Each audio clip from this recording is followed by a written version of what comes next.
warahmatullahi wabarakatuh. Salam literasi. Perkenalkan, kami dari kelompok 7 yang mengobservasi Kepatihan Ngawi. Kepatihan Ngawi adalah dalam peninggalan Patih Pringgokusumo yang didirikan pada tahun 1828, tepatnya berada di Jalan Patihunus, Kelurahan Ketanggi, Kecamatan Ngawi, Kabupaten Ngawi, Jawa Timur. Perkenalkan, kami dari kelompok 7. Saya Sarah Dewi Safitra Oktaviani, absen 36. Saya Izara Esa Nadilia, absen 19. Saya Ahmad Fadil Darmawan, absen 2. Saya Altafa Fadila Sudarno, absen 5. Saya Nadia Wayu Kristina, absen 3. Terima kasih kepada Tuhan Yang Maha Esa, kepada SMA Negeri 2 Ngawi Taruna Indonesia, dan juga kepada kelas 10-10 dan Ibu Vinska Sabrina Claudia MPD selaku guru mata pelajaran bahasa Indonesia.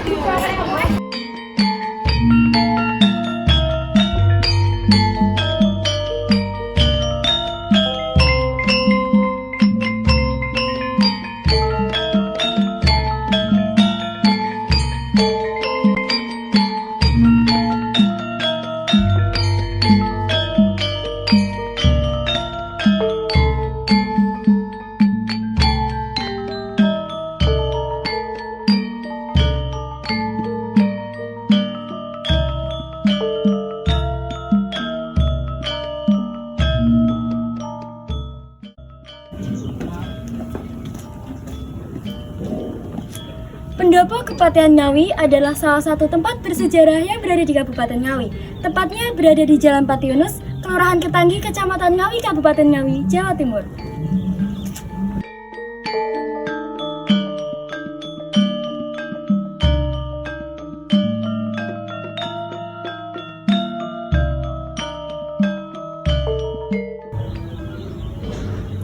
Halo konco, ayo ikuti kami mengenal lebih dalam Kepatihan Ngawi.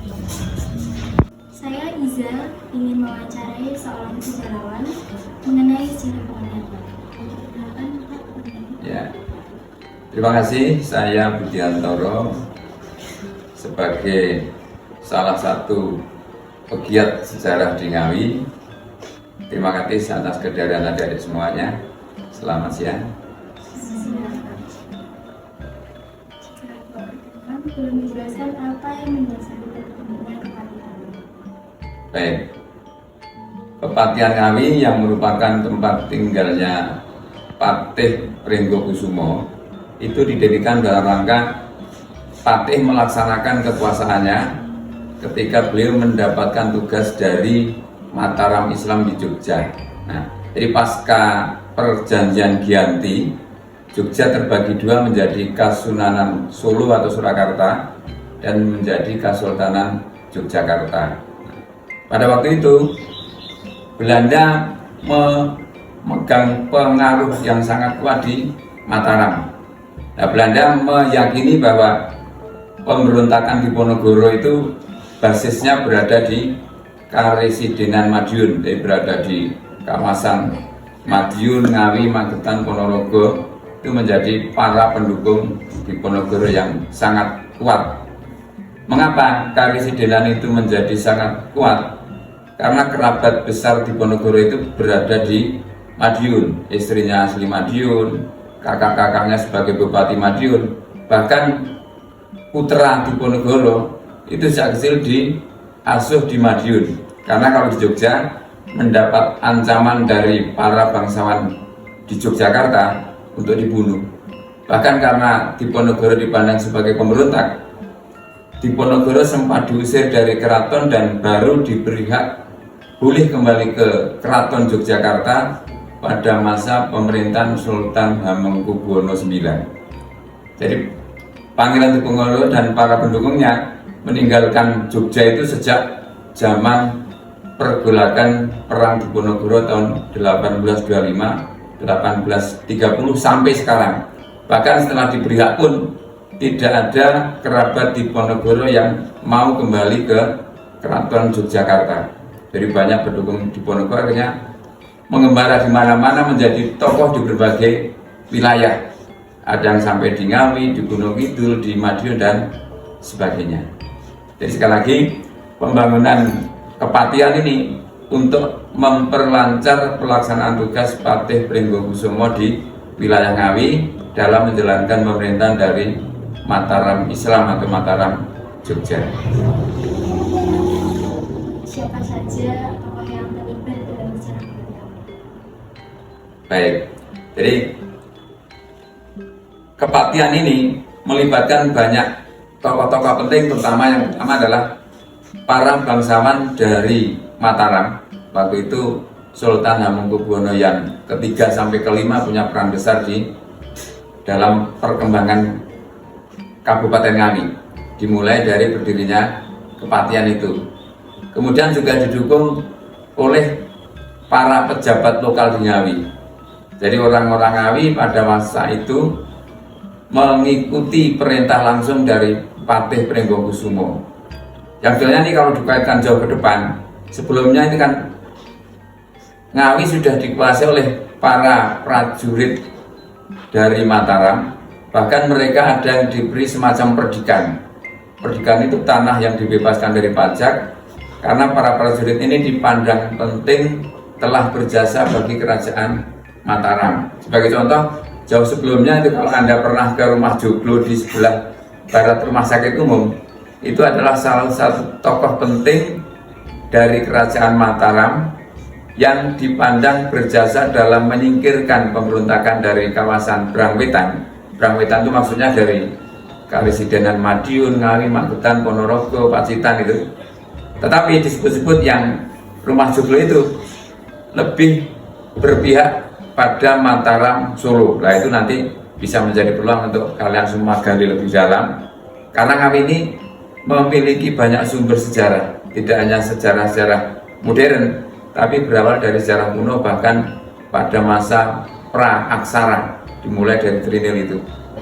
Jadi kalau disimpulkan banyak sekali yang terlibat, ya bangsawan Mataram, ya penguasa lokal di Kabupaten Ngawi, termasuk para prajurit dari kerajaan Mataram yang sudah lebih dulu diturunkan ke wilayah Ngawi. Kalau boleh tahu kapan kepatian didirikan? Nah, kepatian didirikan ini Anda bisa ambil YouTube sudah. Bahkan Nisa pernah membuat di kelas 9 kemarin. Nah, pada tahun 1827-28 itu kepatian sudah didirikan. Jadi sebelum benteng didirikan, kepatian itu sudah ada lebih dulu. Jadi dulu kepatian sudah ada. Pembangunan ini sebetulnya kalau ditarik dulu ada garis lurusnya dengan kepatian, termasuk dengan yang rumah Joglo itu kalau ada situsnya ada, tapi saya karena mungkin tidak terawat, jadi jejak sejarah itu semakin hilangin. Padahal sebetulnya itu kan dulu itu merupakan kesatuan, misalnya dari benteng ke kepatian, kemudian ke rumah Joglo di depan itu sebelahnya itu apa itu? Dulu itu ada perumahan perhutani, masih ada apa tidak? Kompleks sana dulu ada perumahan perhutani. Jadi itu merupakan situs-situs penting di era zaman dulu, Belanda, Mataram sampai era kemerdekaan. Mudah-mudahan Ngawi nanti peduli pada sejarahnya sehingga situs-situs itu tidak dibiarkan telantar, bahkan nanti lama-lama hilang. Termasuk yang rumah kosong dekat makam itu sebenarnya itu termasuk gedung kuno yang mestinya mengandung nilai sejarah, tapi karena terlantar sekarang menjadi berantakan bahkan rusak, sia-sia itu.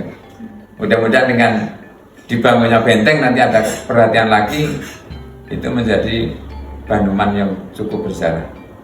Jadi seandainya benteng itu nanti dikembangkan, dibangun jalan menuju pasar itu, sehingga pasar sebagai pusat showroomnya produk-produk Ngawi, nanti orang dari benteng itu mungkin jalan kaki ke pasar besar itu, bagaikan kalau Anda ke Jogja seperti halnya Anda jalan dari Malioboro shopping ke Beringharjo itu. Jadi nanti bisa pusat belanja di situ. Produk Ngawi dijualnya mestinya di pasar besar itu. Kan jalannya dekat itu, kepatian, benteng, terus pasar. Kemudian mestinya dari Sultan Agung ke alun-alun itu menjadi jalan kaki nanti menarik, seperti Malioboro kan mestinya. Dan mestinya alun-alun ke selatan itu dipangkas, jangan jadi parkir seperti sekarang. Itu menjadi trotoar yang betul-betul Malioboro-nya, jalan kanan kirinya itu bisa asik sebenarnya. Harusnya begitu. Ya. Sekian wawancara ini. Mohon maaf bila ada kurang lebihnya. Sama-sama. Jangan lupa salam jas merah. Jangan sekali-kali melupakan sejarah. Nah, manusia hidup tidak bisa lepas dari sejarah.